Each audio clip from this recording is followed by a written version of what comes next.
Profesor Enerdo, muy buenas tardes. Profesor Carlos Andrés, ¿cómo está? Muy buenas tardes. Buenas tardes. Buenas tardes, ¿cómo están? Un saludo a todos. Buenas tardes también para los asistentes que están en este momento acompañándonos. Diego Hernando Sosa, Sandra Liliana Díaz y Violeta Meneses. Espero que hayan tenido una buena semana. Eh, Estamos esperando que se conecte un poquito más de gente para empezar el conversatorio. Por ahí veo que también está el profesor Juan Alberto Conde, ya está conectado por ahí también.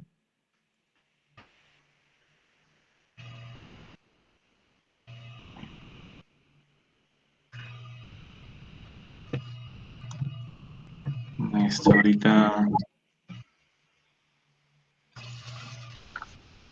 cuadrando su conexión.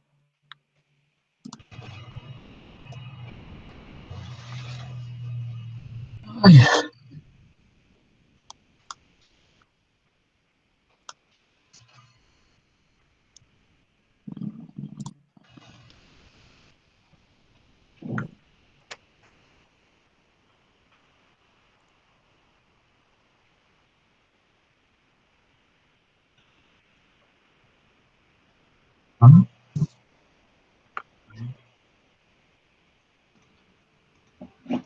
Hola, ¿cómo están?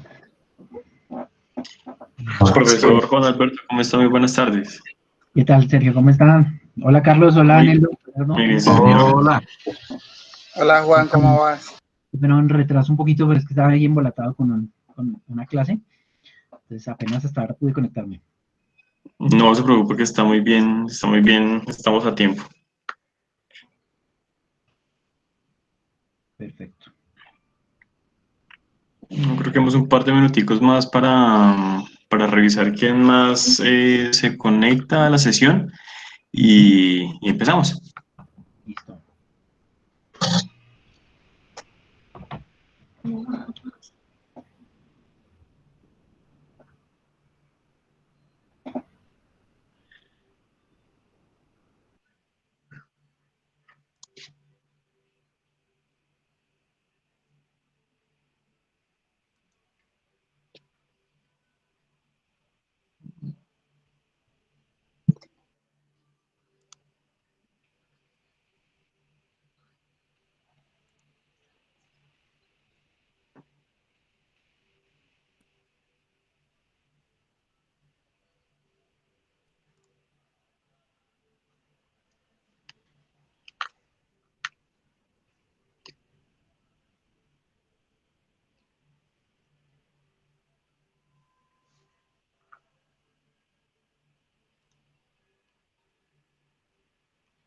Bueno, yo creo que podemos ir comenzando.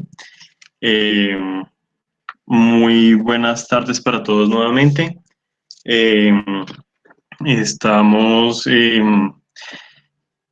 reunidos ya 16 personas en torno a este conversatorio, a esta película bastante interesante llamada Ambrit Normally, eh, con la cual iniciamos, digamos que nuestro ciclo de cine nórdico. Eh, ¿Por qué estamos viendo películas de cine nórdico pues, en la universidad? Resulta que nosotros teníamos una programación para el año y para este mes íbamos a realizar un ciclo de cine nórdico yendo como en consonancia con la Feria del Libro y con sus países nórdicos invitados. Entonces, pues uniéndonos como a esta moción cultural, arrancamos nosotros y propusimos unas películas bastante interesantes. Pues obviamente eran para verlas en el Cine Club en la universidad, pero pues por toda la contingencia encontramos unas muy buenas películas también en Netflix, que digamos que es como la plataforma más fácil para acceder, digamos, con la más universal, y encontramos esta muy buena película llamada Ambrid Normal. Estamos en este momento con los panelistas Enerdo Martínez, Juan Alberto Conde y Carlos Andrés Castro. El profesor Gerardo Martínez es doctor en Ciencias del Arte, historiador de arte, especialista en arte latinoamericano, caribeño y cubano, investigador de artes visuales, curador de arte, profesor de tiempo completo de la Escuela de Publicidad de la Universidad Jorge Tadeo Lozano.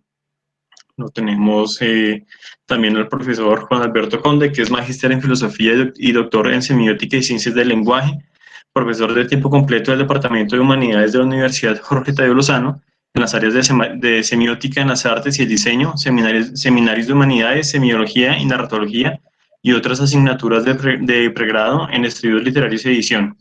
Sus intereses temáticos comprenden la literatura y el mundo editorial, el sonido, la imagen fija y el movimiento, y fenómenos discursivos como el cine, la narración gráfica y los medios interactivos. Y tenemos, digamos que el profesor Enerdo y el profesor Juan Conde estuvieron desde la sesión pasada, y a partir de hoy nos va a estar acompañando el profesor Carlos Andrés Castro, quien es magíster en cine documental y profesional en lingüística y literatura. Es director general y fundador del canal Cultura. Ha dirigido laboratorios de narrativa audiovisual en Colombia y Chile, y es productor de cine documental en ambos países. Es docente del programa de Comunicación Social y Periodismo de la Universidad Jorge Tadeo Lozano en asignaturas de producción audiovisual y televisión. Él es de la sede de Cartagena, y es un vínculo muy interesante para poder unir las dos sedes en este propósito de este conversatorio. Y quien les habla, Sergio Martínez, que soy bibliotecólogo de la Universidad Javeriana y soy coordinador del área de Educación, Proyectos y Cultura de la Biblioteca Universidad Jorge Tadeo Lozano, sede de Bogotá.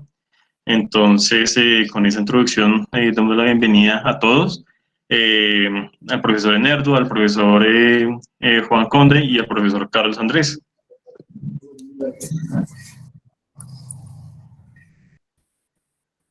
Bueno, entonces, la película se llama Unbreathed Normally. Es una película es una película bastante interesante. Es sencilla en su producción, pero es bastante profunda. Es una película de mujeres hecha por mujeres, de mujeres y hecha por mujeres, por la directora Isolde Ugadotir, quien es la directora, es la guionista y la coproductora, y también bastantes miembros de su producción también son mujeres. La camarógrafa, pues la fotografía que vemos en esta película es bastante peculiar, y digamos que se agradece también que sea como ese diálogo también con las mujeres. Esta película fue premio a la dirección dramática del Instituto Sundance del 2018. Entonces, quisiera, dame un segundito, que alguien puso presentar. Bueno, arranquemos, no sé, el profesor Enerdo o Carlos o el profesor Juan Conde, una breve sinopsis de la película Unbreathed Normally. Bueno, esta es una película que transcurre entre el aeropuerto de Keflavik de Islandia, el poblado de Asbru, que es un poblado de viviendas sociales que está aledaño al hotel, al aeropuerto, y este es el lugar donde se va a desarrollar toda la acción de la película. Dije acción, bueno, es donde se va a desarrollar la dramaturgia de la película. Es una historia de dos mujeres completamente diferentes en constitución física, en intereses y en historia de vida, aunque tienen algunos puntos en común que luego se comentarán. Y la historia comienza siguiendo la vida de Lara, que tiene un pequeño hijo, que tuvo un pasado con las drogas, de manera que tiene que encontrar un trabajo para poder mantener a su pequeño hijo, y intentó trabajar en el aeropuerto. Le aceptan el trabajo y el primer día en el que se encuentra allí, vienen y está ella siendo investigada para ver si la dejan a tiempo completo en el aeropuerto, le dan el trabajo, pues se encuentra con un pasaporte falso. Ese pasaporte falso pertenece a una mujer que viene de Guinea-Bissau, que se llama Adja, y aquí es donde se hace el primer encuentro entre ellas dos. Adja, pues es llevada por la misma Lara ante las autoridades del aeropuerto, la llevan, le hacen un juicio, la encarcelan por 30 días y luego la llevan a vivir a un refugio de migrantes ilegales hasta que se estudie las razones por las que ella intentó entrar al país de manera ilegal, aun cuando ella va hacia Canadá, y luego el proceso se demora un tiempo hasta que un juez determina si es deportada o si ella continúa el camino hacia su destino final o si se queda a vivir, le dan la residencia en Islandia. Mientras esto acontece, Lara le había prometido a su hijo Eldar que iban a comprar un gato, iban a rescatar un gato de un refugio de animales. Van, rescatan el gato y ella, como tenía tantas deudas, pues el casero le pide que entregue el apartamento. Y ella se ve sin un lugar donde convivir con el hijo y decide finalmente, después de visitar a un amigo que era consumidor de drogas, ella decide vivir con el niño en el automóvil. Y se van cerca del aeropuerto y al otro día el gato escapa. Y quien lo encuentra es Adja. Y esto inicia entonces una relación desde otro punto de vista entre las dos mujeres. La historia transcurre con una gran sencillez en esta relación de las dos mujeres, el niño y el gato. Y finalmente allá termina invitándolos a vivir con ella en el refugio donde ella se encuentra, en el refugio de migrantes donde ella se encuentra. Después de que a ella le dan la solución a su caso, que es ser deportada nuevamente a Guinea-Bissau, porque no ha logrado demostrar que está en peligro, que su vida corre peligro en ese país, pues entonces Lara toma la decisión de rescatar el pasaporte falso, entregárselo a Adja para que ella pueda marchar rumbo a Canadá. Esa es a grandes rasgos la historia que cuenta la película. Sin olvidar, profesor Enerdo, que Adja, quien es la africana, ella también, digamos que hace una gestión por debajo de cuerda, obviamente a la escondida, de pagar una especie como de contrabandista humano para que se vaya ella con otros dos migrantes, se vayan ilegales a Canadá en un barco, ¿cómo se llama eso? Un barco carguero. Entonces, ella tiene la oportunidad de irse en ese barco carguero en unas condiciones bastante complicadas y muy difíciles, pero finalmente digamos que se arrepiente y de ahí digamos que la rescata Lara, que es la islandesa, y pues ya es cuando le hace el favor, pues, y tomando todo el riesgo del mundo de irse, de robarse, digamos así, de tomar el pasaporte que está decomisado y volvérselo a dar para dejarla pasar pues para que vaya ya legalmente a Canadá. Bien, a mí me gustaría hablar de un aspecto propio del relato que me gustó muchísimo, sobre todo lo que tiene que ver con la simplicidad de los elementos que encontramos en la película, que no solo tienen que ver con el guión, que es un guión muy sencillo porque no hay grandes diálogos en la película. Me gustó los elementos que tienen que ver con el manejo de los planos de la cámara, que son muy limpios, pensando en lo que tiene que ver con el tratamiento del personaje de Lara, sobre todo porque es una mujer que se encuentra en una pobreza extrema y nos pone a pensar mucho en cómo es la pobreza en un país como Islandia, ¿no? Si lo comparamos con Latinoamérica. Entonces, ese aspecto de la simplicidad de los elementos está todo el tiempo presente en la historia, tanto en los elementos propios de los personajes como en la construcción narrativa de la historia de la película. Y en ese sentido, siempre voy a hacer énfasis en otro elemento que me gustó muchísimo de la película, que tiene que ver con los límites o los elementos fronterizos que se fueron fracturando en esa relación que se iba construyendo entre los personajes de Lara y Adje. Básicamente eso como para comenzar y después vamos apuntando otros aspectos interesantes. De acuerdo. El profesor Juan, ¿qué quisiera comentar acerca de la película, de esta pequeña sinopsis que en la introducción que hizo el profesor Enerdo? Bueno, no, buenas noches, ya, ¿no? Buenas tardes. Contento de retomar el Cineclub y darle la bienvenida a Carlos Andrés, que es nuestro nuevo compañero aquí en el comentario, y por supuesto a Nerdo, a Sergio y a todas y todas las asistentes.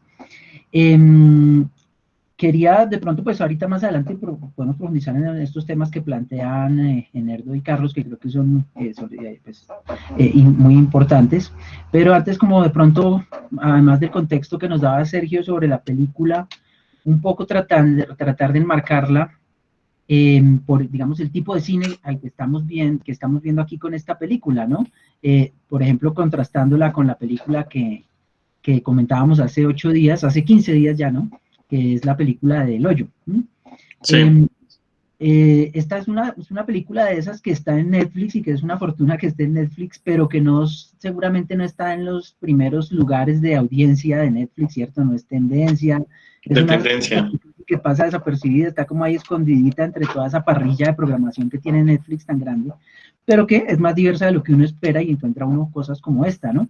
Que es una película que se sale un poco de, digamos, de los formatos a los que está acostumbrado el público de Netflix, como películas, incluso habiendo también mucha película de drama, es un drama más al estilo un poco hollywoodense, si quieren, o dramas, pues digamos, más dentro de un tipo de cine mucho más masivo, por decirlo así, ¿no?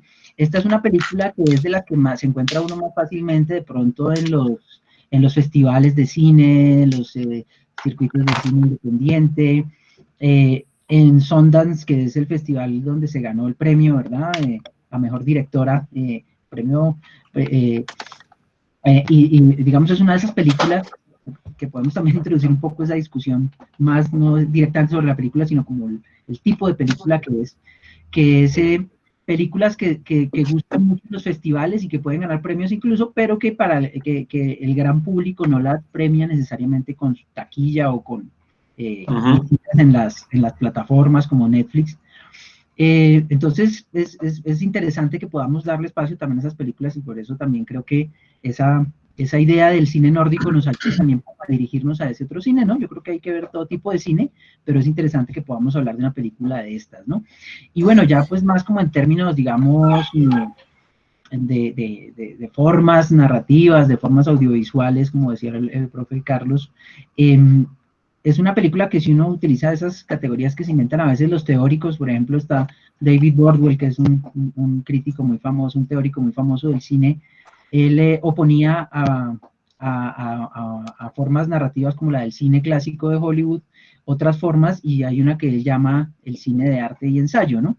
Que es un cine, pues que él en realidad se inventa esa categoría un poco para hablar sobre todo de las películas europeas como de la posguerra o de la transición entre las dos mitades del siglo XX, etcétera, que es precisamente donde aparece también un poco esas formas narrativas del cine como más realistas, digamos, o también más de cine de autor, lo que se conoce como cine de autor.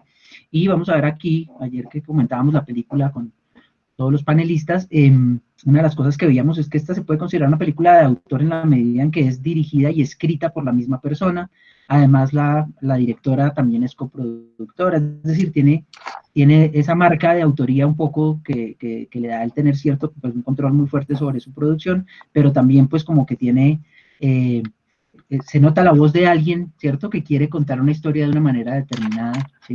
Entonces eso también le da como un valor muy especial a la película. Y por supuesto, como nos decía muy bien Sergio en la presentación, pues que esa voz sea una voz femenina, que sea una película hecha por mujeres y protagonizada por mujeres, eso también tiene pues como un valor muy particular, ¿no? Entonces un poco para ubicándola así como en términos más generales antes de hablar directamente de la película, ya hablando de la película un poco, aunque creo que ahí también los temas que propone Carlos son centrales y son fundamentales, ¿no? Hablar del tema de los espacios limítrofes, de las fronteras, del tema de la migración, por supuesto, pues porque una de las protagonistas es una migrante y la otra es una oficial de migración, es la que controla las entradas y salidas de las personas por Islandia, ¿cierto? Como nos contaba el profe Nerdo en esa buena sinopsis que nos hizo. Entonces, ese tema, por supuesto, es fundamental. Y hay otro tema que de pronto ayer también hablábamos aquí en el grupo, que era qué tan relevante es el hecho de la orientación sexual de las protagonistas. Creo que ese es un tema que también es bueno también de ponerlo sobre la mesa para discutirlo, porque aunque no es, digamos, no está puesto en primer plano todo el tiempo, sí tiene una cantidad de subtextos que lo hacen muy relevante. Y después de esa discusión que tuvimos ayer sobre eso, estuve mirando y por ejemplo, encontré que la película la han puesto en circulación en festivales de cine LGBTI, o sea que el tema es muy relevante, sí, ¿cierto? A pesar de que no está tratado de una manera muy obvia o muy abierta o muy directa. Bueno, abierta sí porque no tiene ningún problema, sí, pero sí quiero decir que no está todo el tiempo en la pantalla y sin embargo es esencial también, ¿no? Tiene que ver, por ejemplo, con las razones por las cuales Atya sale huyendo de su país y está buscando refugio en Canadá, ¿no? Entonces, bueno, ese es un tema que de pronto sí hoy podríamos retomar hoy bajo esa nueva luz, digamos, esos nuevos datos. El tema un poco que planteaba Carlos también de las condiciones sociopolíticas, socioeconómicas de un país como Islandia, ¿sí? Que es un país que de pronto en los estereotipos que uno maneja efectivamente está como en los países nórdicos, son los grandes países desarrollados y efectivamente si uno busca por ahí en internet, pues aparece que Islandia es hoy en día considerado el sexto país más desarrollado del mundo, ¿cierto? A pesar de que pasó por esa crisis económica en 2008, como que se ha recuperado bien y está y se sigue manteniendo en esos primeros lugares, según esos índices internacionales de desarrollo. Y sin embargo, vemos que es un país donde hay pobreza también, donde hay, como nos contaba el profe Nerdo, unas localizaciones específicas para vivienda, digamos, para sectores deprimidos. Para refugiados. Por supuesto, la pobreza en Islandia no va a ser igual lo que nos indicaba la pobreza en otras partes, pero que la hay, y efectivamente también la película retrata eso, ¿no? Entonces, volver sobre ese tema, pero cómo, y el cruce precisamente que nos contaban esas dos líneas narrativas que describió el profe Nerdo, entre esas dos historias tan particulares, ambas con componentes muy cercanos, pero también con grandes diferencias, ¿no? Entonces, pues, un poco para empezar también algo que nos hacía ver el profesor Enerdo era pues, precisamente en la parte de la orientación sexual, cómo cada sociedad ve el mismo fenómeno, digamos, de la condición sexual de cada una de las protagonistas. Sí, es que Atya es una mujer que viene huyendo con su hija y su hermana de Guinea-Bissau porque a su pareja sentimental, a su novia, la mataron a golpes, y esa es una condición que quiso denunciar la directora desde el inicio cuando estaba haciendo el guión. Ella contaba que en una entrevista que el guión había comenzado contextualizando a la africana en Ruanda, teniendo en cuenta a raíz de que en un momento en Ruanda se dictó una ley de mata a un gay. Y ese tema que comenzó a pasar todos los días por la televisión de Ruanda, le hizo a ella caer en cuenta que ese era un tema importante en Uganda, mejor dicho, Uganda, no Ruanda, que se parecen y me confundí. Y entonces, esa ley ugandesa hizo que ella hiciera un poco más de investigación y se diera cuenta de que no era exclusivo esta problemática en Uganda, que ocurría en muchos países de África. Y entonces se dio cuenta que era muy difícil encontrar a una actriz ugandesa que diera el papel para hacer la obra. Y entonces contextualizó en Guinea-Bissau para poder, para que la actriz fuera africana y hablara el idioma francés y pudiera entonces acercarse un poco a la cultura céltica de Irlanda de una manera peculiar. Y cuando seleccionó a la actriz fue la que le puso el nombre Adja, que quiere decir entrada. Y eso fue algo que desde la película pasada y sobre todo en una película de autor, a mí me pareció que era importante saber qué significaban los nombres.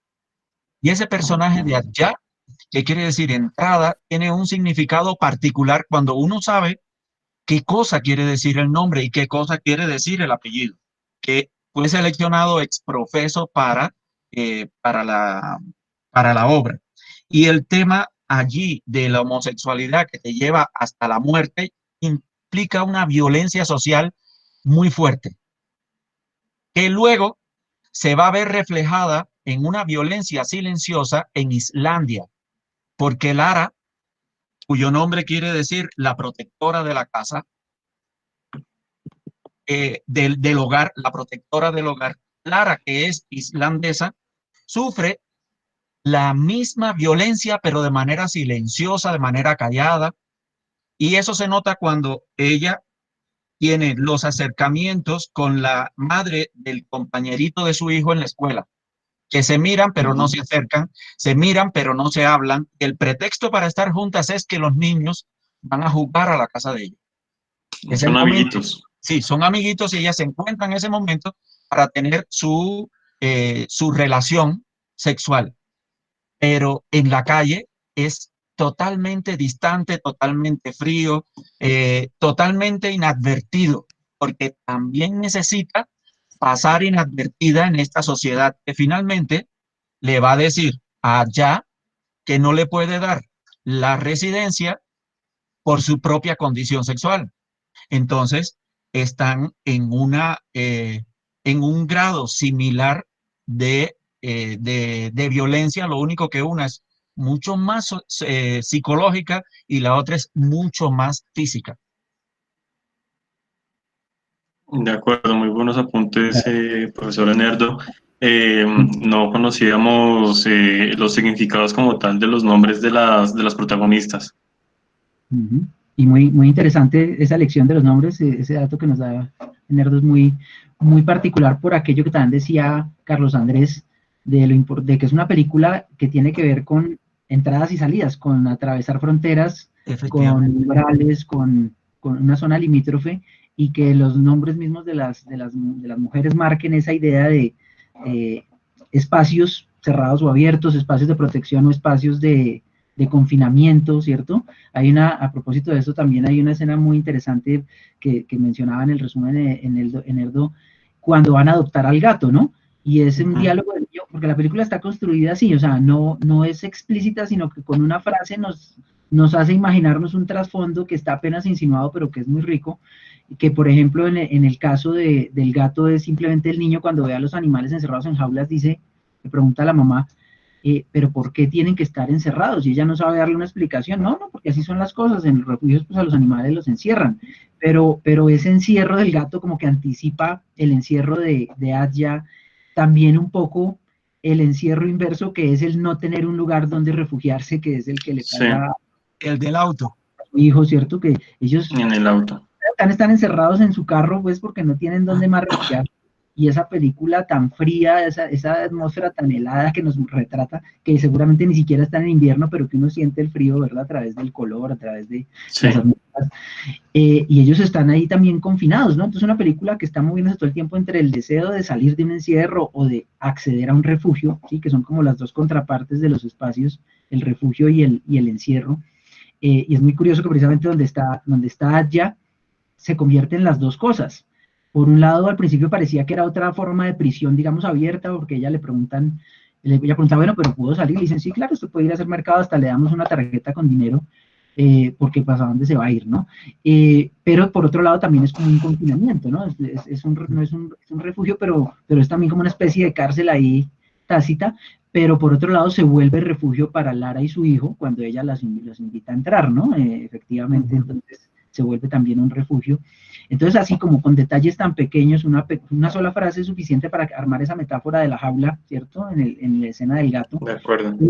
O a propósito del tema, digamos, de la orientación sexual, tampoco nos tienen que decir mayor cosa de la violencia que vivió allá en su país, de que solo con decirnos en una frase, es que a mi pareja la mataron a golpes, ¿cierto? O decirlo ante ese tribunal que tendría que haberle dado el asilo político, y no, que ellos consideran efectivamente, como decía Nerdo, no dárselo, pero solo con eso ya se construye ese trasfondo, digamos, de qué está oyendo ella, ¿no? Porque digamos que refugiados o sea, los motivos de la migración son muchos y de pronto uno no siempre tiene tan presentes que la persecución por orientación sexual sea un motivo de huir de un país, de dejarlo todo para buscar refugio en otro, y sin embargo sí lo es, ¿no? Como muy bien decía Nerdo, sobre todo pues en países africanos, aunque bueno, a mí me llamó mucho la atención porque quedé con la inquietud y me puse a mirar a ver cómo funcionaban un poco, por ejemplo, en este país que finalmente, claro que es muy bueno el dato que nos da también en Nerdo de saber que fue una opción casi de guión, ¿cierto? Terminar trasladándolo a la Guinea-Bissau, porque en todo caso, parece ser que la Guinea-Bissau y muchas de las antiguas colonias portuguesas en África son tal vez las menos agresivas frente a la población LGBTI. Eso no quiere decir que no haya discriminación ni violencia, claro que las hay. Bueno, si uno mira las estadísticas, entonces dicen que Guinea-Bissau tiene bajos índices porque el 10% de la población dijo que le parecía no era censurable ser homosexual.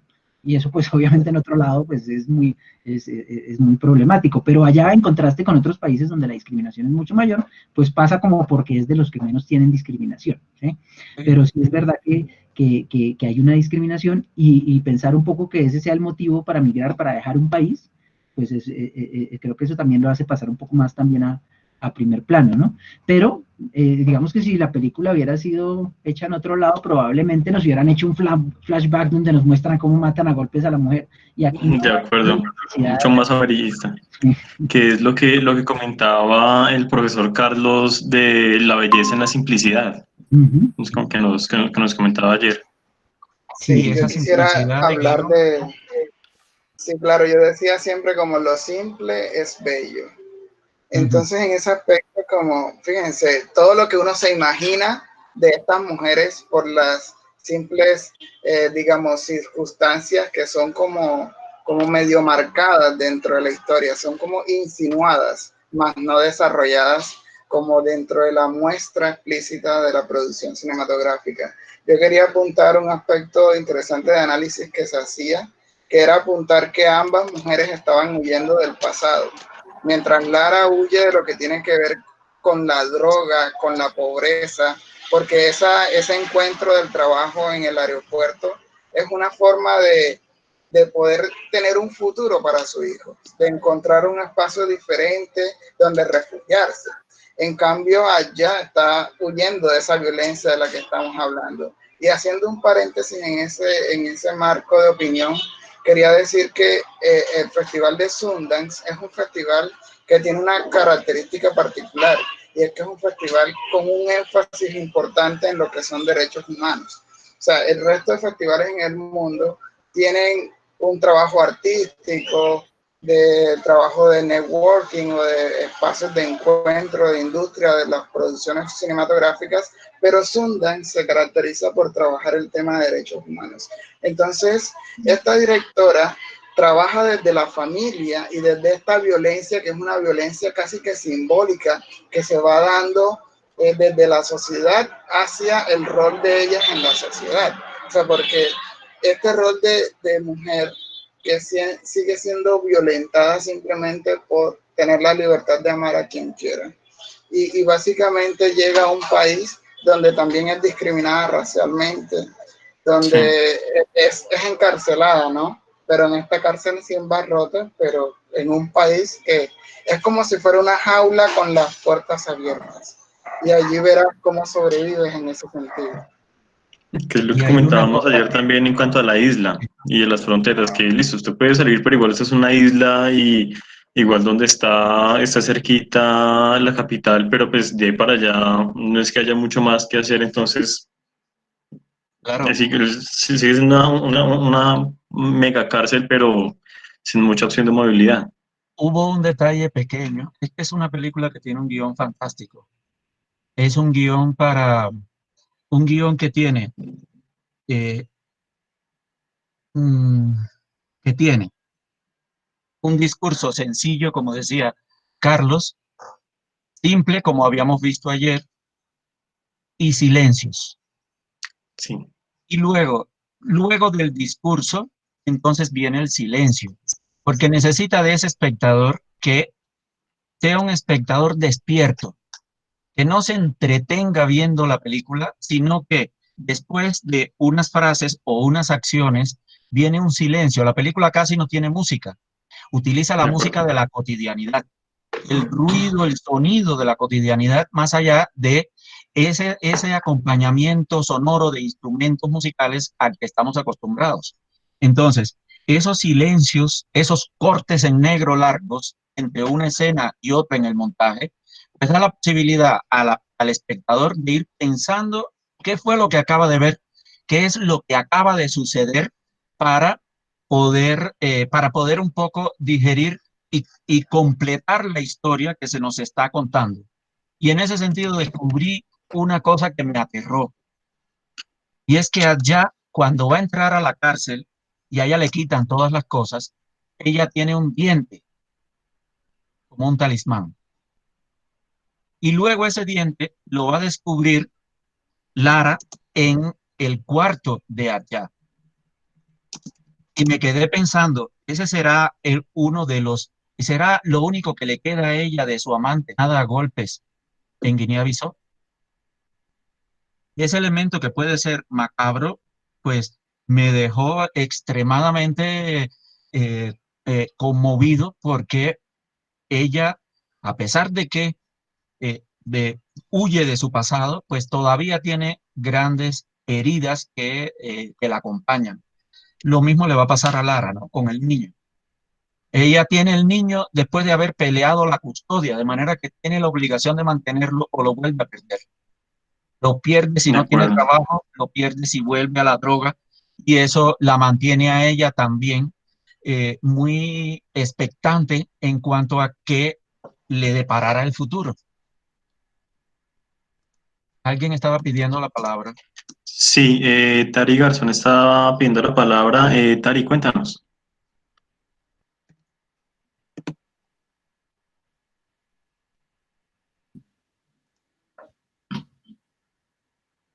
Hola, ¿me escuchan? Hola. Sí, Bueno, es una película de mujeres, hecha por mujeres, y creo que las mujeres tenemos que hablar. Dos cosas. Uno, la ausencia de los hombres. El papá del niño no aparece y no se lo han cuestionado los hombres que han participado. Digamos que es algo que de pronto una mujer sí puede notar un poquito más fácil. ¿Dónde estaba el papá del niño? ¿Cómo fue la custodia? ¿Por qué ella tenía tanto miedo de acudir? ¿Será que tenía miedo también que le quitar, digamos, de acudir como una ayuda pública o a contar, digamos, los problemas por los que estaba pasando? ¿Será que era un miedo también digamos, a que le quitaran la custodia del niño? Y por otro lado, los hombres no aparecen, la directora del colegio es una mujer, la mujer que atiende el caso de Aya, digamos que es como la interlocutora entre la decisión y todo, es una mujer. La pareja de Lara es una mujer. Los hombres solo aparecen, no sé si se fijaron, cuando ella va a entrar al barco y se ve que la van a encerrar con dos hombres. Yo creo que muchas mujeres cuando vimos esa escena sentimos ese pánico tan horrible de qué me van a sí, hacer, o claro. sea, qué riesgos corro yo como mujer estando sola, encerrada en un cuarto que sabe cuántos días con dos hombres. Entonces, hacer como ese sencillo aporte de la forma de pronto como las mujeres podemos verlas y de las ausencias y presencias de los hombres en la película. Sí, de acuerdo. Las presencias de los hombres es bastante mínima y por aquí tenemos un comentario de Laura Mendoza comentando que los hombres aparecen con imagen de violencia. Lo digo por los oficiales que sacaron a patadas a uno de los inmigrantes. También, pues sí, exactamente. De pronto, además con imagen de violencia, más como de representación del sistema. En varias partes de la película hablan del sistema, que si pasa eso es porque el sistema es así simplemente y pues toca obedecer porque es tal cual. Eh, Recordemos también que al principio cuando, digamos, el jefe de Lara es hombre, son papeles supremamente secundarios, pero digamos que tienen como su rol ahí como de autoridad o como de representación del sistema directamente. Tenemos otra... Y yo quiero resaltar que al final de la película también se conecta con lo que propone Tari, porque cuando ellos se están despidiendo de esa manera que es difícil agradecer de una mujer a otra en ese sentido de que está el sistema allí donde las pone como en tela de juicio. Y además de eso, esas miradas sutiles, ¿no? De las que hablábamos, de la simplicidad de los planos y las actuaciones, miraba Lara a sus jefes arriba, en un lugar donde estaban sus jefes conversando, claro, porque representaban de alguna manera ese poder que está ausente en las estructuras familiares de estas mujeres. Eso quiero como apuntarlo ahí en relación al interesante aporte de Tari y de Laura también. Y también hablando de los hombres en la película, no podemos olvidar al niño, que es y la inocencia en pasta, pues, porque el niño nunca se da cuenta de lo que está pasando, obviamente, pues, a su corta edad, pero es la principal causa que hace que se aglutinen las dos y que se encuentren las dos protagonistas, que se encuentren allá y Lara, y la inocencia del niño es bastante, pues, pues, como bonita, y también digamos que en cierta forma a mí me hizo recordar a La vida es bella. Sí, es que el dar no tiene prejuicios. No es que yo creo que sea tan inocente, sino que él carece de prejuicios. Como está en estado de formación, pues no establece prejuicios para con las personas. No establece el prejuicio de la raza, no establece el prejuicio cultural y tampoco establece el prejuicio sexual porque él ve la fotografía de Adja y la novia. Y lo único que comenta es que es muy guapa o que es muy bonita. Y por supuesto, Adja es quizás el futuro en formación que tiene la película y su nombre es muy interesante, es un nombre celta que significa pueblo de las estrellas y es extraído de El Señor de los Anillos del Hobbit de Tolkien. Entonces, es un nombre que le viene muy bien al niño, que cuando Adja se queja de que mataron a golpes a su novia, él se queja de que también vio morir, tuvo un gato que murió. Quiere decir, le muestra su dolor y hace esa confesión a Adja en el momento interesante en el que están conversando en la parada del bus. De acuerdo, tenemos un comentario de Andrea Carolina Molinares que comenta que el niño es el vínculo de unión porque ambas mujeres son madres cabeza de hogar. Totalmente de acuerdo, incluso es algo dentro de lo que enmarcamos muchísimo ayer y es la empatía. Esa empatía, no sabemos si empatía de madres, empatía de mujeres, pero creo que la empatía es un hilo conductor en toda la película, bueno, desde el momento en que se encuentra allá con Lara, el momento en que, pues, digamos que se encarga del niño unos días, con el cuidado del, pues, al principio el cuidado del gato, luego que se encuentra con ellas y les permite, pues, que duerman en su misma habitación, viendo su situación difícil pues, de que están sin casa, sin dónde dormir, que están durmiendo en el auto, un auto muy pequeño. Entonces, la empatía comentábamos que era el gran hilo conductor de la película, pero pues ya determinado depende, pues de pronto dependiendo del espectador, si era empatía de madre, empatía de mujer, no sé qué opinan. Bien, puedes echarle a la llave. No importa.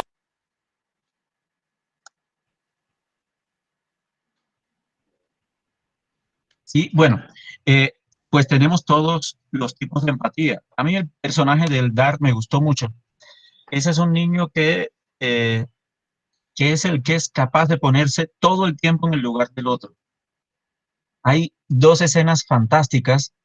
Una cuando él está dándole de comer al gato junto con el amiguito y él empieza a comer la comida del gato y el amiguito le dice, pero eso es comida de gato. Y él le dice, yo puedo comer lo que come Musi, que es como se llama el gato. Sí. Lo estoy domesticando. Quiere decir, yo le doy la comida y puedo también comer su comida. Quiere decir que yo puedo ponerme en el lugar del gato a ver si la comida está buena. Y el niñito, al amiguito, a quien le da de probar la comida, no le gustó. Esa es una escena encantadora. Y otra es una escena muy plácida y están acostados Eldar y Lara en la cama de Adja, porque Adja les deja su cama cuando los invita a dormir en su habitación. Y él le dice a Lara, Adja estuvo llorando hoy. Y prácticamente la combina solo con, lo único que dice es eso, y se quedan en silencio los dos. Prácticamente la combina a que baje y consuele a Adja, que le habían acabado de decir que la iban a deportar. Entonces, sí. Okay, creo que hay que destacar que esa empatía termina consolidándose en afianzar una relación familiar, o sea, una desconocida, que en este caso es Adja, que cruza el cruce fronterizo del aeropuerto y le detectan que el pasaporte es ilegal. Bueno, estás presa en Islandia, ¿verdad? Y cómo esta oficial de inmigración va construyendo una relación afectiva súper poderosa y hermosa a través de este puente que es el niño, pero que se termina fortaleciendo sobre todo por la confianza que ambas se dan. O sea, ambas se dan confianza. Y ahí se construye la empatía. ¿En qué sentido? En que básicamente Adja termina llevando el niño a la escuela, lo termina cuidando mientras Lara trabaja, y eso es uno de los aspectos más hermosos de esta película, porque se muestra desde una manera que simplemente son estos pequeños diálogos como el del niño y Adja cuando están hablando desde la frontera del idioma, ¿no? Que no sabe Adja cómo decirle ciertas cosas básicas y con el diccionario va traduciendo ese diálogo para ir a la escuela. Entonces, esa unión es la de una familia que se consolida de una manera súper hermosa. Entonces, quería como apuntar eso en relación a lo que estaban diciendo ahora. Ciertamente. Yeah. Claro. Es algo que a nivel visual también se... Sí. Juan. No, quiero decir que otra cosa muy interesante como de esa empatía entre estas dos mujeres es que en todo caso, por supuesto, también está, digamos, acompañada de una cierta tensión que se va diluyendo, pero que a la vez se va matizando, ¿no? Porque empezando como antagonistas casi, ¿cierto? La persona que quiere hacer el tránsito y la que se lo impide, ¿sí? Un poco accidente, pero también, digamos, Lara se vuelve un obstáculo para Adja que quiere pasar con su pasaporte ilegal y por esa pequeña astucia que tiene ella como de novata de darse cuenta que el pasaporte está trucado, pues termina perjudicando a Adja. Pero a pesar de que está pues como esa mirada desconfiada de Aya, que desde que se ven ya como que se identifican y en donde se encuentran ya saben quiénes son y qué han significado la una para la otra, ¿cierto? Y a pesar de incluso cuando ya han construido esa relación fraterna, que efectivamente es como, es un hogar efímero, es un hogar de tres que dura los pocos días que dura la película, efectivamente, pero convierte en esa habitación del refugio en un hogar, efectivamente, como nos decía Carlos, ¿no? Eh, pero en todo caso, no le quita, digamos, a ya también esa potestad de censurar a la propia Lara, ¿cierto? E incluso esa conversación tan interesante que tienen en el carro, cuando le dice, de pronto, creo que tú necesitas ayuda. Y Sí. Lara inmediatamente como que genera una reacción como diciéndole solo con el gesto, ¿quién es usted para venirme a decir a mí que yo necesito ayuda? Y la otra también, solo con un gesto le hace, pues mire, usted es su hijo durmiendo en un carro, que tenía droga en su casa, que tiene muchos problemas, por supuesto que necesita ayuda, ¿no? Pero todo eso se lo dicen sin palabras, se lo dicen con esa tensión y de los gestos, con una pequeña frase. Entonces es una solidaridad y es una empatía, pero también se confrontan mutuamente, digámoslo así, ¿no?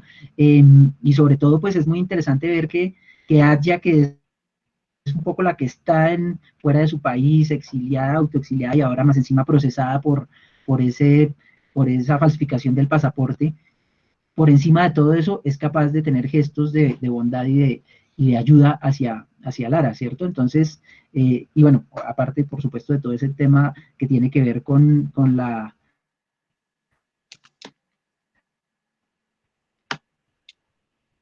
Profe Juan, se fue la Se nos señal. congeló.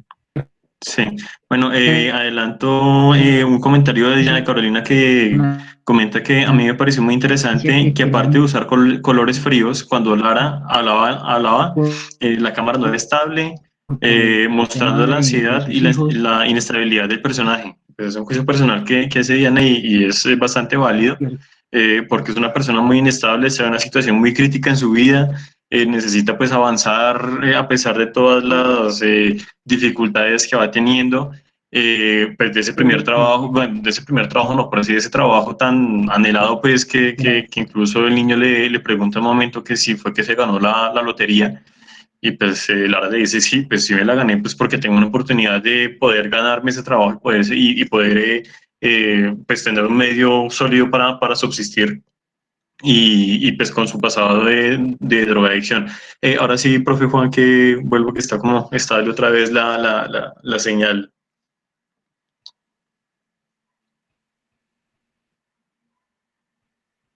no, Juan, era solamente para señalar eso, ¿no? Como precisamente también allá es una mujer, digamos que con toda su dignidad intacta, a pesar de las condiciones en las que está, y al punto de que también pues, está haciendo un cuestionamiento ético de esta otra mujer, que cree que porque está, digamos, que porque no está siendo ella la procesada por ilegalidad, su vida está perfecta, ¿no? Y aunque es consciente ella, por supuesto, de todos los problemas que tiene en la vida, ¿no? tiene mucho más problemas que allá, Sí, claro. porque Sí. allá por lo menos tiene una proyección de futuro cuando llegue a Canadá, recupere a su hija y se encuentre con su hermana. Y no tiene los problemas de drogadicción, abandono, porque que tiene Lara, porque allá perdió por la violencia su pasado y tiene que dejar atrás sus raíces, tiene que salir huyendo. Pero Lara perdió todas sus relaciones debido a su comportamiento con las drogas. Ella tiene el teléfono lleno de personas y no puede llamar a nadie. Incluso intenta llamar a mamá noruega y se arrepiente. Y cuando se acerca al único amigo que tiene, al que le puede pedir ayuda, pues resulta que el hombre también era consumidor y ella sí no quiere volver a caer en ese problema. Se le pierde el niño porque sale a buscar el gato y no tiene a quien llamar, no tiene una amistad a quien llamar, estando en su propio país. Y esto es algo que denuncia tremendamente la película. La situación real de una Islandia que se inventa para el turismo como un centro pacífico, tranquilo, donde no hay pobreza, donde no hay grandes situaciones sociales. Claro, no puede explicar la alta tasa de suicidio que tiene, pero que es un país tranquilo y maravilloso del primer mundo. Era lo que hablábamos ayer. Es un espacio tan estructurado que a cada paso que dan los protagonistas o las protagonistas se van a encontrar con que les dicen, es el sistema, así es como está estipulado, Es el procedimiento. es el procedimiento. Entonces son procedimientos y estipulaciones no humanas que están hechas como directivas para controlar y reprimir, pero que hay que violarlas si se quiere tener un sentido humano a la hora de cumplirlas, hacerlas cumplir. Y la primera persona que la rompe es la señora que cuida el refugio de gatos. Ella es la primera que, cuando Lara le dice 18,000 coronas por este bicho, me voy. Ella le dice, no, lléveselo, lléveselo. Después llegamos a un arreglo. Y ese arreglo humano, pues llega. Sí, sí, una cosa a propósito. Sí. Y además ahí hay algo interesante. Habían muchos gatos sí, no, cuando llegan allí. Y él se lleva el gato blanco y negro. No se llevó. Y ojo. Sí, Carlos. Y otro elemento importante que recuerdan que Lara en algún momento le dice al niño que no, vamos a encontrar un hogar en algún momento después de la mudanza. Y el niño le dice, tú y yo y mi gato y el gato. Entonces, incluyendo al gato como ese personaje de la familia dentro, claro, inocencia, pero más que inocencia, de la conciencia de la importancia de tener esa unión familiar en ese aspecto. Sí. Y una cosa a propósito de lo que decía Enerdo, que también me encontré que Islandia ocupa el primer lugar en un índice que es algo así como el índice de pacificidad de los países, ¿no? Como el país más pacífico del mundo. Y es muy paradójico que uno encuentre un retrato como el que nos hace esta directora en esta película, ¿no? Claro, es muy relativo definir cómo se mide la paz, así como a veces nos dicen que el país más contento, más alegre, no sé qué, cómo se mide eso, ¿verdad? Más feliz del mundo. Sí. Fuera de Barranquilla y Cartagena, había que ver cómo termina. No le tiren a Cartagena, por favor.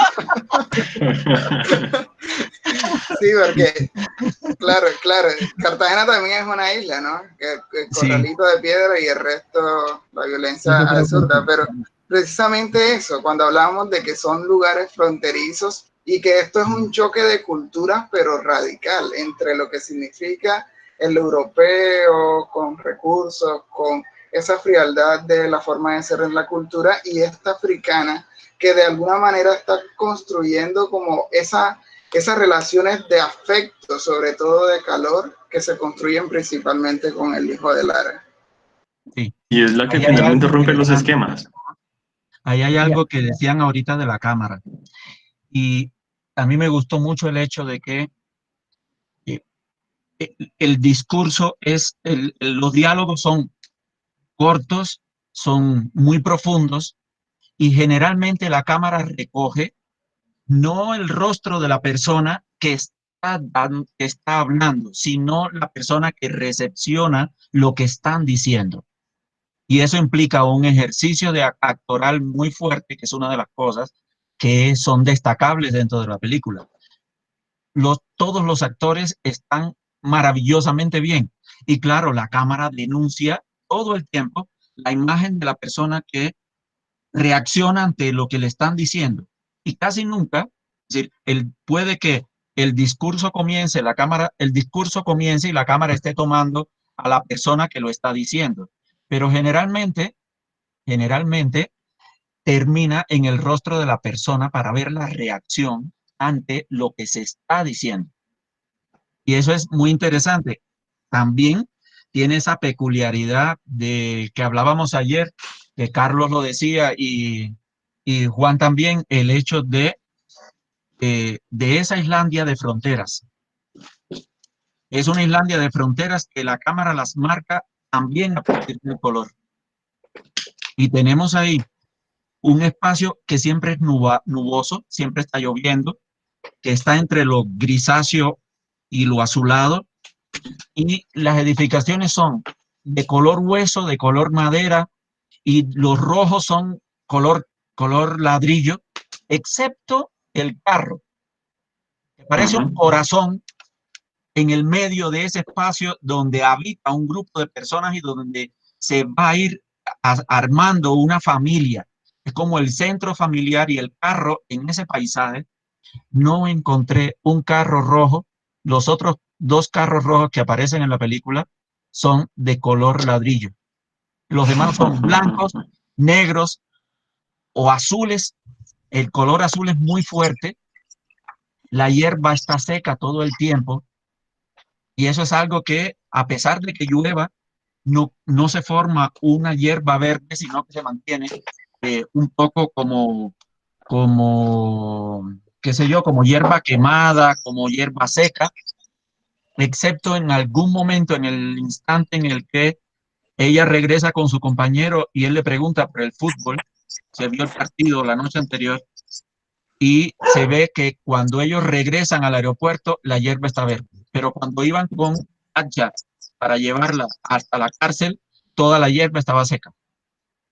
Los verdes casi no están. Los verdes casi no están. Y luego esos paisajes hermosos, que uno los puede delimitar muy bien. La hilera de edificaciones, las montañas blancas en el fondo, el cielo azul grisáceo en la parte superior, ese mar profundo, también grisáceo o azulado.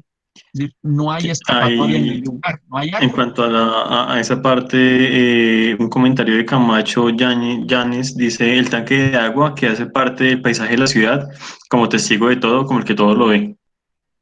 Efectivamente. Y que marca la frialdad también del espacio, en la frialdad cultural que también está en el propio espacio. Y leyendo yo también un poco sobre el espacio donde queda ese aeropuerto de Islandia, en verano la temperatura máxima son 13 grados. Eso es muy Entonces, simpático, porque sí. el niño le dice a la madre: mami, mamá, ¿y tú has estado no, debe En otro hacer país. mucho calor en los otros países? Sí. Y ella le dice: no, yo no he estado en ningún lugar. Porque él sí tiene en su visión la posibilidad de viajar a lugares donde haya 40 grados. Claro. Sí, porque además esa conversación gira en torno a la posibilidad de estar en pantalones cortos, ¿no?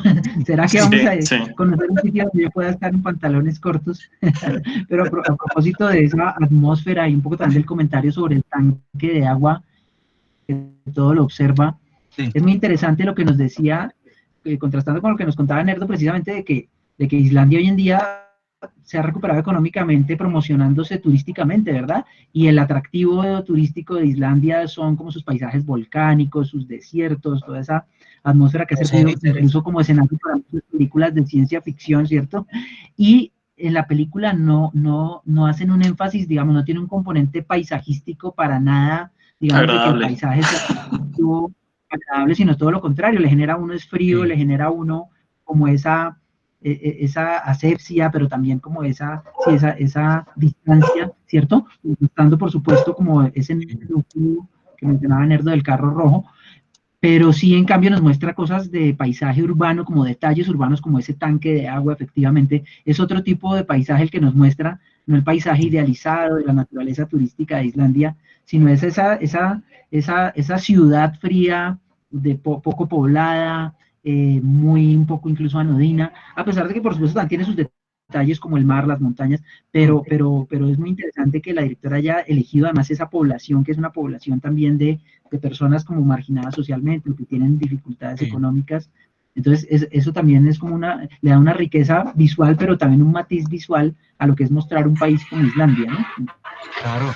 Yo creo que ahí lo importante es entenderlo también como una metáfora. ¿En qué sentido? De que Adja todo el tiempo quería salir de Islandia, preguntaba a la abogada cuánto tiempo tengo que estar aquí, cuánto tiempo que estar aquí, y tuvo la oportunidad de irse de forma ilegal a través de este barco, ¿verdad? Donde se vio arrepentida por esa violencia allí que se sintió con esos hombres y prefirió devolverse. Y entonces esa devolución también es como una especie de giro dramático importante en la historia, que ya hace parte como del desenlace y que prácticamente nos vuelve al interior y al corazón un poco de los personajes, porque es yo quiero irme, pero terminó yéndose allá con una relación afectiva muy fuerte con Lara y el niño. Entonces fue una forma de irse de forma diferente, ¿no? Porque yo pude haber pasado por Islandia simplemente como un puerto para buscar este lugar que era Canadá y encontrarme con mi hermana y con mi hijo, pero no, llegué a Islandia y en esa metáfora de la salida, de irme de esta isla, que es una cárcel, en vez de irme así como de forma gratuita, me terminé quedando con esta familia temporal. Entonces, ese elemento metafórico que creo que se repite todo el tiempo en la película es para destacar, sobre todo cuando Sergio siempre ha insistido en ese tema de romper el sistema, ¿no? Que es un sistema de lo que significa el tema de migración, el tema de las leyes, ¿no? De que son leyes inquebrantables en un país como Islandia, pero esta historia de Aya va fracturando todo ese sistema, que eso es uno de los elementos bellos de la película. En cuanto a la parte metafórica, tenemos un comentario de Ismael Barrios, quien dice que es un mensaje directo a los hombres. La narrativa hace un señalamiento de cómo enfrentamos los conflictos. Ellas lo ven de una forma solidaria, en contraste al hombre que seríamos como Caín y Abel. Y sin embargo, ambos son necesarios para construir sociedad, ya que para cada una su amor es muy fuerte por sus hijos, formados en ese lazo hombre-mujer, relación natural para la procreación. Sí, y ahí hay algo dentro de la metáfora que estábamos hablando, de, que comienza con Islandia. Islandia es una isla y es la frontera de Europa con América. Sí. Entonces, ella es la última frontera. Ella es la que abre o cierra las puertas para la entrada a América de los emigrantes que vienen de África. El aeropuerto es en sí también una isla. Solo se conecta por carretera con el albergue Fit, que fue donde se filmó. El albergue existe y la directora dice que filmó en el albergue con actores que se quedaron a vivir en Islandia, pero que pasaron el proceso y que estuvieron en ese albergue. Quiere decir que esos actores que vemos allí, todos son personas que pasaron por el proceso de legalización de la migración en el país, de la migración en el país, estuvieron en ese albergue. El albergue es otra isla y el pueblo de obreros es otra isla, y el paisaje lo único que hace, el paisaje lo único que hace es colocar esos tres espacios aislados dentro de la isla, que es a su vez la frontera que permite a la gente continuar viaje hacia el futuro, que en este caso de Aya es Canadá. Y hay algo interesante, este es un espacio que también está marcado por fronteras físicas.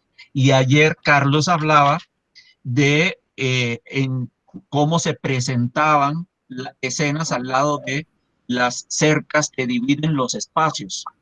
De hecho, ellos duermen en la frontera, ponen el carro al lado de la cerca, el gato se escapa por ahí, allá sale y viene, y están justo en el espacio de la frontera entre el aeropuerto, el espacio habitable del pueblo, el espacio habitable del carro y el espacio habitable de del albergue de emigrantes, el albergue Fit. Entonces, sí tenemos todas esas fronteras y todas esas rejas que se van poniendo en las ventanas cuando se mira hacia afuera, cuando se filma de adentro hacia afuera. Nos encontramos con las divisiones de los cristales que a veces parecen también como una especie de encierro hacia el exterior, teniendo como exterior un concepto mucho mayor que salir de la edificación. Sí, y en el puerto donde están los barcos, donde ella tiene como esa escaramuza de huir a través del contenedor, pues es muy curioso que ella va a encontrar aparentemente su libertad escapando en un barco de estos y se encuentra con que es el peor de los encierros, no es meterse en un contenedor con dos hombres, pasar quién sabe cuántos meses ahí con unas botellas de agua y sin saber qué le pueda pasar. Incluso el espacio de escape es un espacio de encierro. Es ¿cierto? un espacio de encierro. Y curiosamente cuando ella se arrepiente y se devuelve y la está esperando Lara está detrás también de una cerca, ¿no?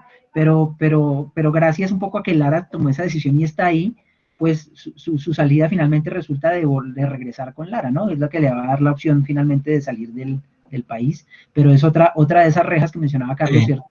Ese símbolo visual, Sí. esa metáfora visual de la reja, ¿no? Que mencionábamos al principio, que asociaba incluso desde la escena de los gatos, ¿no? Sí. Y Carlos decía ayer algo interesante también, y es que la escena final ocurre a través de una reja de cristal, pero una reja. Claro. Y esa escena final es impresionante, que después viene con ese corte en negro que te deja esperando algo, pero pensando que la película pudo haber terminado, y pensando y construyendo un final según tú hayas entendido lo que ha pasado, pues ocurre a través de un cristal que tiene solamente dos orificios, uno para entregar documentos y uno para dirigirse a la persona con la que se tiene al frente. Sí, para ir cerrando, eso quería apuntar la imposibilidad de poder agradecer como se debería después de toda esa relación que se construyó entre estas dos hermosas mujeres. Es decir, tuvieron que agradecerse dentro de los formalismos, de lo que significa dentro del sistema, del oficial, procedimiento. Exacto, pero lo que hay detrás de ese agradecimiento, de las simples gracias, conlleva como todo un subtexto que es demasiado poderoso, porque ya uno se ha conectado emocionalmente con las protagonistas. Ese elemento del agradecimiento no es un simple agradecimiento del gracias y te devuelvo tu pasaporte, o sea, y la importancia de tener el pasaporte, ¿no? Porque Lara viola la ley al buscar el pasaporte y devolvérselo a ella. Y entonces arman de nuevo el viaje de que tenemos que cruzar la frontera, ¿no? Y bueno, lo interesante de eso es que uno queda con la sensación de que, bueno, ahora cada una de estas mujeres va a ver de qué manera construye su camino. O sea, es una película que te deja un final abierto demasiado hermoso, porque se abren muchas posibilidades, ¿no? La lucha contra la droga de Lara y la posibilidad de que ella se pueda encontrar con su hermana y con su hija. Sí, en realidad la película nos narra unas vidas que están en suspenso. Todo el tiempo han estado en suspenso. Y ellas son personas que están atascadas en ese lugar. Una atascada, el pasado las llevó a este punto. Se nos olvidó hablar de cómo se conectan. Son personas que el pasado las llevó aquí y las ha dejado atascadas en el aeropuerto y en estas islas que están alrededor del aeropuerto. Ellas no tienen nada en sus vidas, porque allá viene con lo que pudo traer. Y Lara con lo que pudo sacar de su casa, que es una maleta, un auto, un gato y un niño. No tienen planes, exactamente, no tienen planes. El empleo, pues, no es seguro, por lo tanto, porque el empleo de Lara está en dependencia de cómo se comporten mientras está a prueba. Y allá no puede trabajar. Por lo tanto, no tienen certezas, ni certezas actuales, ni certezas de lo que puede ser su futuro. Y no tienen tampoco un sitio propio donde poder establecerse.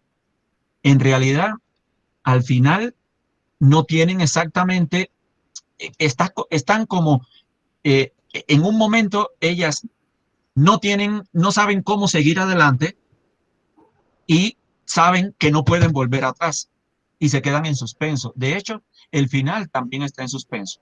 ¿Qué sabemos al final? Lara tiene un puesto en el aeropuerto, pero todavía no tiene casa. El dinero del aeropuerto le servirá para poder establecerse con el niño. Y por otro lado, ¿qué le va a pasar allá cuando llegue a Canadá? Si la descubren en Canadá, ¿qué va a hacer? ¿Pedir asilo? ¿Volverá a ir presa? ¿La deportarán? Sin embargo, De acuerdo. un universo de esperanza arrastra el final de la película, y las gracias finales, que son las únicas que se dan en la película. En toda la Sergio película. lo sorprenda. A él le hubiera gustado que se estuvieran diciendo gracias todo el tiempo. Pues abrazaron. Sí, para mí era un poco chocante ver que Aya hacía tantos, bueno, digamos que sacrificios, o se incomodaba tanto ella en beneficio de Lara, y Lara, como si fuera casi que obligación.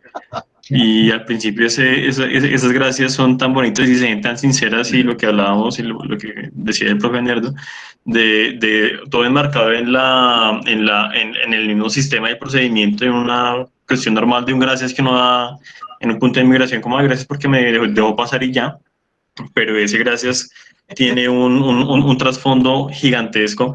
Y digamos, yo comentaba que ya le da uno como angustia, como, pero ya váyase rápido que van a pillar. Claro, por eso Carlos decía muy, muy acertadamente, esas gracias que son las únicas que se dan a lo largo de toda la película, que se dan entre ellas dos, pues tienen más fuerza porque se dan una sola vez. Si lo hubieran estado haciendo a lo largo de toda la película, al final la carga dramática y sentimental se hubiera disipado. Hubiéramos estado acostumbrados a las gracias. Y el sistema hubiera sido otro.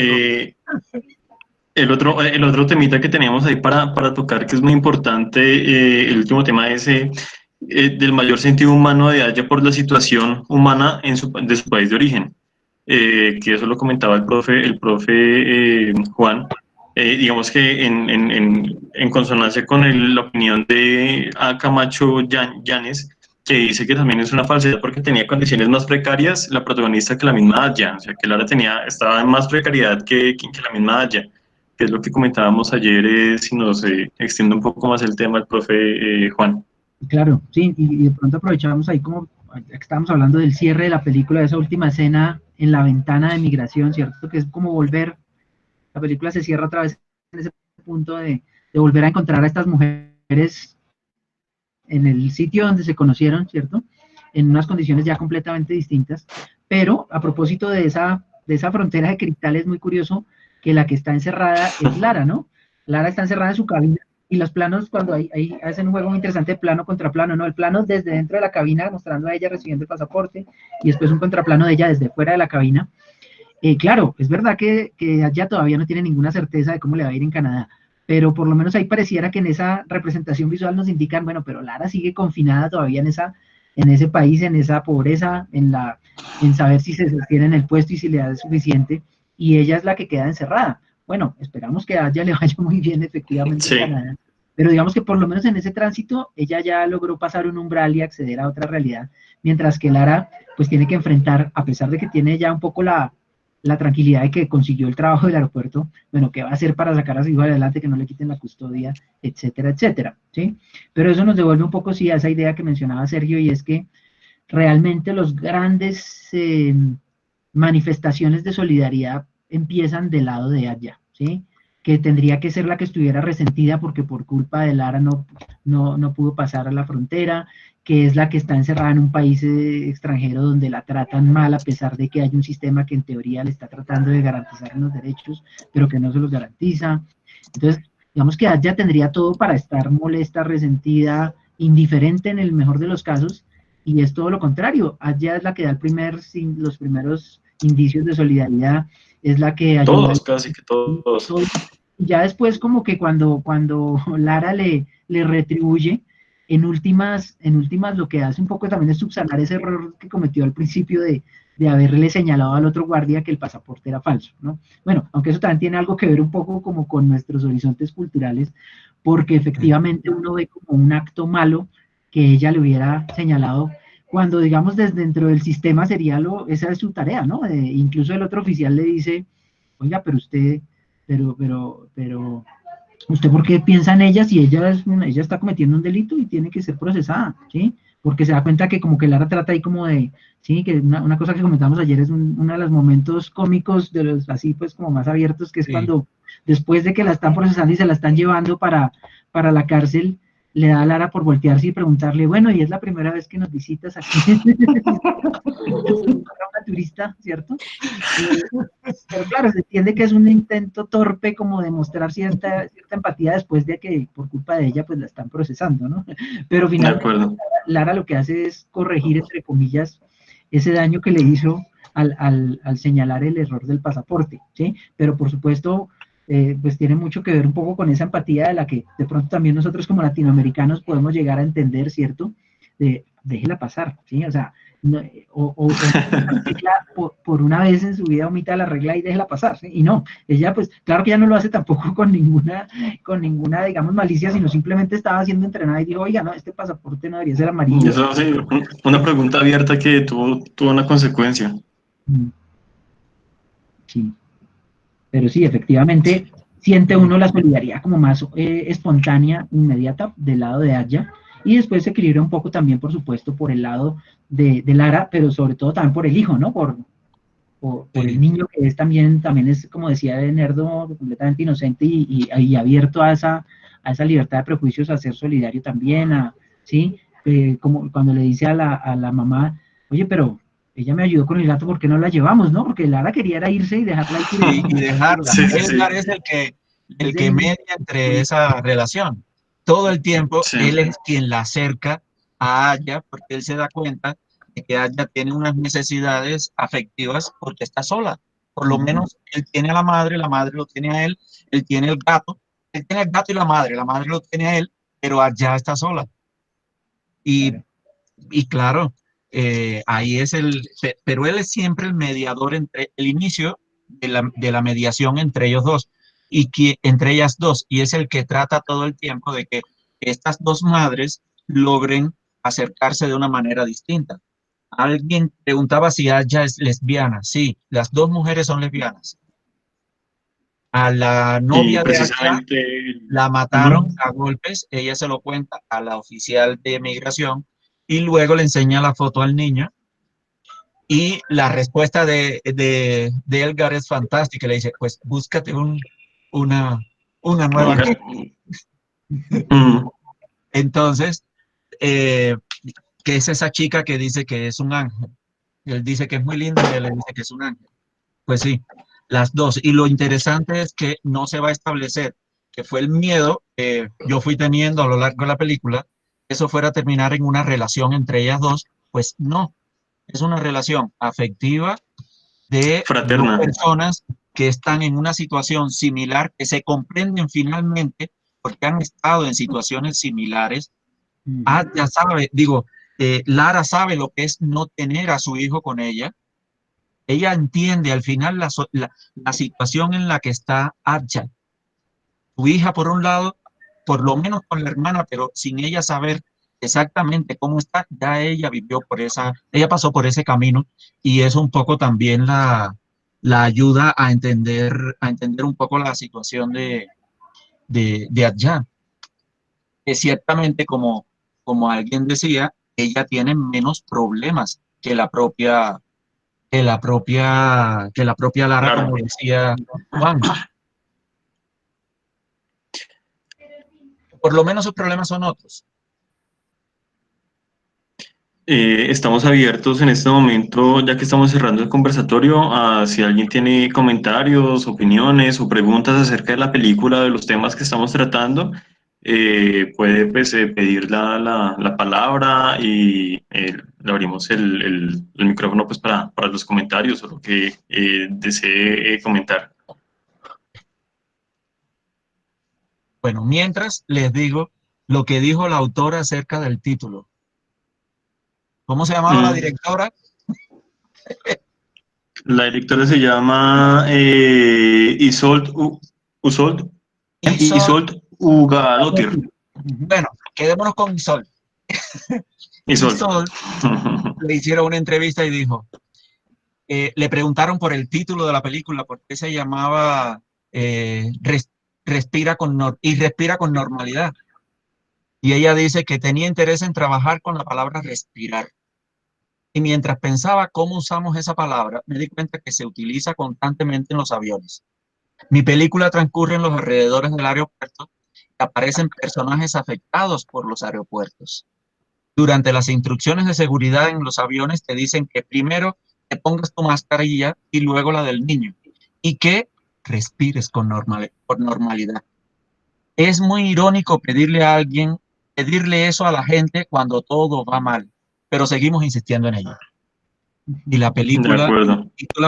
pues abre a discusión lo que ella misma planteaba en torno a las difíciles situaciones que también viven no solo los emigrantes, sino las personas, los islandeses pobres, que tienen los mismos conflictos que tienen personas en otros países.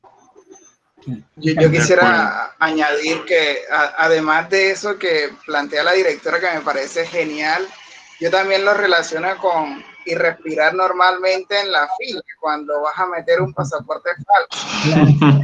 Eso es la tensión que hace que uno básicamente se conecte con ella, porque claro, te está poniendo en un estado de tensión donde la van a coger o no la van a coger.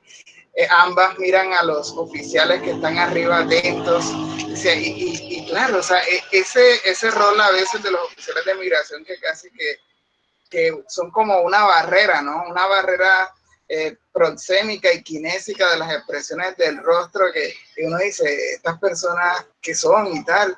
Y lo cierto es que cuando uno, o sea, en este caso ya está dando un pasaporte falso, es también controlar la respiración, ¿no? Y es controlar el estado del cuerpo en hacer ese rompimiento de esta frontera de la que siempre hemos hablado. Claro, esa es una de las cosas que miran los oficiales de migración, ¿no? Es uno de esos síntomas para los que están entrenados para detectar, ¿no? Si ven a alguien que nervioso, una de las manifestaciones es cómo interrumpe su respiración, pero también precisamente es como, es el espectador el que puede por fin respirar normalmente cuando ella logra pasar esa liberación. Cuando ya casi que no se va.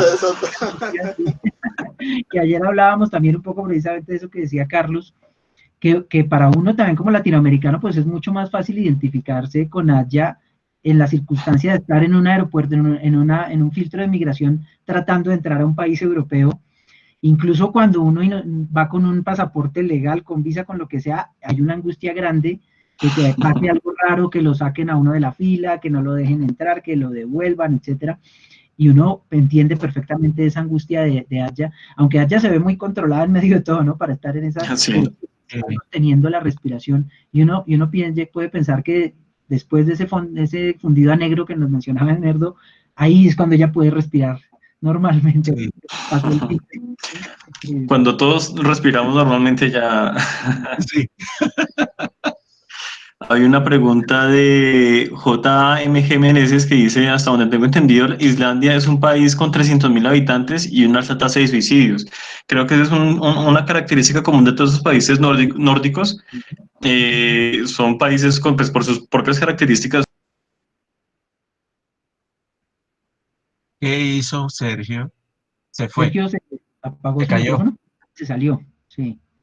Sí, pero sí, 350.000 habitantes creo que tiene Islandia, que si uno se pone a pensarlo, pues eso es un pueblito de Colombia. Sí. un pueblo Nunca es más grande. Sí, exacto. Sí. Y ese es todo un país. Eso también permite tener unas condiciones económicas distintas, ¿no? Pero en todo caso, sí es verdad que la película nos está retratando esa otra Islandia, ese otro, sí, esos problemas que tienen, claro.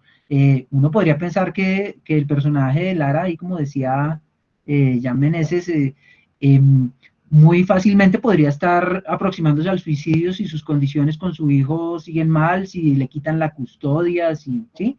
Pero incluso uno puede pensar que hay otros casos todavía más tristes, o más, bueno, no más tristes, pero sí más paradójicos, más bien, y es que probablemente la gente que se suicidia en Islandia no necesariamente es la gente que tiene más problemas, ¿sí? Probablemente gente que más bien es por todo lo contrario, ¿no? Es por no tener problemas, sí, no tener retos que superar en la vida. Exacto, en cambio Lara parece muy ansiosa por vivir y por lograr garantizarle la vida a su hijo, pues, el techo sobre su cabeza, etcétera, ¿no? De acuerdo, Hola. bueno, creo que no... ¿Alguien habló? Yo dije sola, Ah, ok, completando ok. la frase de Juan, es decir, sola, Ujú. porque Sí. en realidad la ausencia de hombres es Sí, tremendamente significativa en la película.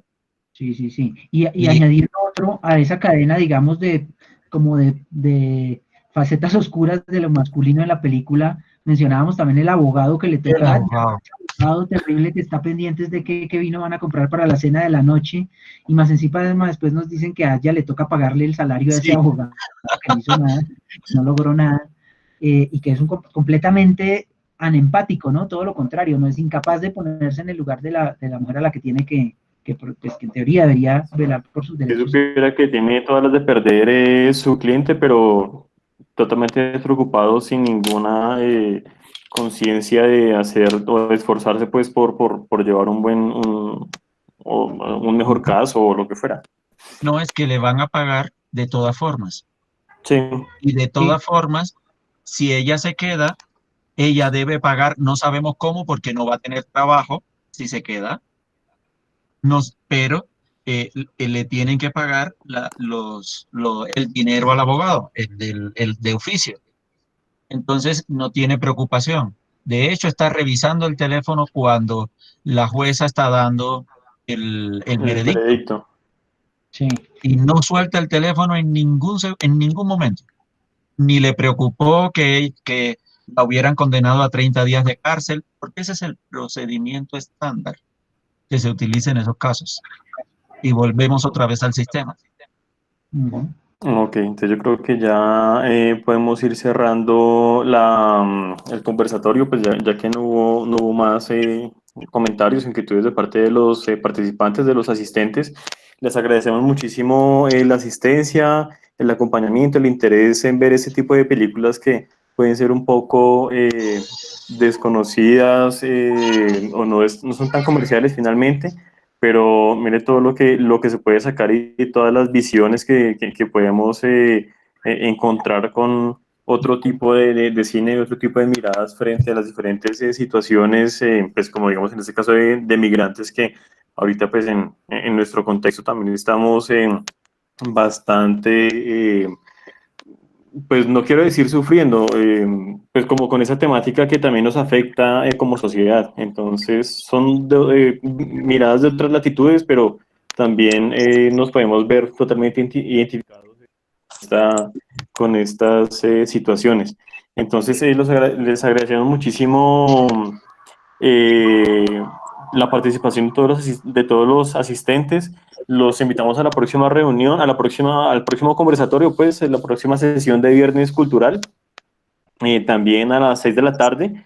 Digamos que por redes sociales y por la página de la biblioteca y por la parte de noticias, estaremos entregando el vínculo o el acceso pues a la reunión, al conversatorio, que creo que va a seguir siendo este mismo vínculo por donde ustedes se ingresaron al conversatorio. Y les comentamos que la próxima película se llama La Prometida del Diablo, se llama así, se puede buscar así en Netflix, o La Cacería. Y es una interesante película sobre la caza de brujas en Europa en el siglo XVII, la primera persecución de este tipo de cacería de brujas en Escandinavia. Entonces, para seguir con nuestro ciclo de cine nórdico, para que todos ustedes puedan revisarla, pues verla, de pronto aprovechar este fin de semana para verla. Y pues nos encontramos dentro de 8 días a la misma hora, a las 6 de la tarde. Muchísimas gracias a todos los asistentes, a los que hicieron preguntas, a los que hicieron comentarios. Teníamos por un comentario de Laura Mendoza, de Juan, ¿qué? De este señor Meneses, comentando que se deberían abrir los micrófonos a los participantes. Pues digamos que precisamente una participante a la que le abrimos el micrófono, eh, y pues nos hubiera comentado o no sé si quiera comentar algo, ya es cuestión de que abra el micrófono y Activen. comentario, que nos haga el comentario que desee realizar. Y por lo demás, muchísimas gracias a todos los participantes. No sé si ya JNJ Meneses abrió el micrófono, si quiere hacer algún comentario.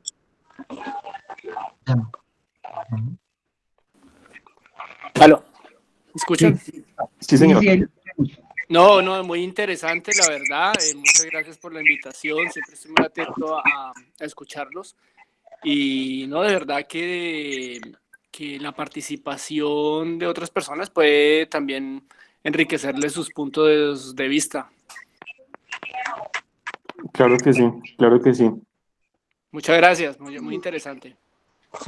Yo quería... también. Sí. Yo quería, para ya cerrar, dar una opinión que esta es la ópera prima de esta directora, es la primera película largometraje, entonces vale la pena seguirle la pista para ver qué va siguiendo en su cinematografía. Yo creo que comenzó con un muy buen trabajo, así que vale la pena estar muy atentos a ello. Muy buenas noches a todos, muchas gracias por la asistencia. Hasta y luego. qué bello es que nos muchas concentre el gracias cine. Sí. Qué bello Sí, es que muchas nos gracias concentre también el cine. a los panelistas, al profesor Juan Conde, al profesor Nerdo Martínez y al profesor Carlos Andrés Castro, que seguiremos estando pues pendientes a seguir comentando las diferentes películas que podamos recomendar y que podamos, como dice el profesor Carlos, que nos encuentre en estos viernes culturales. Bueno, y una cosa también de pronto a propósito de esta invitación que nos hacen a abrir la participación, además de que, claro, la idea cuando Sergio les dice que si tienen preguntas, efectivamente también pueden hacerlas a través del micrófono, ¿no? Simplemente para aclararlo y ahí Sergio les da la palabra. Pero de pronto también es interesante la invitación que nos hacía Tari Garzón de que tener una perspectiva femenina también es muy interesante, sobre todo en una película como esta que tiene, pero en cualquier película, ¿no? Y sería interesante de pronto poder invitar a una panelista, una mujer que nos acompañara y nos diera también su perspectiva, que creo que salen cosas que efectivamente uno puede dejar pasar, ¿cierto? desde la mirada, y no solo por el tema del género, sino en general, ¿no? Pero creo que es una invitación interesante también, para que la consideremos. De acuerdo. Por ahí están preguntando en el chat que quién era la directora de la película de Dentro de 8 días. La directora se llama Sahara Cantel. Lo voy a escribir en el chat de la sesión. Y el nombre de la película. La prometida del diablo.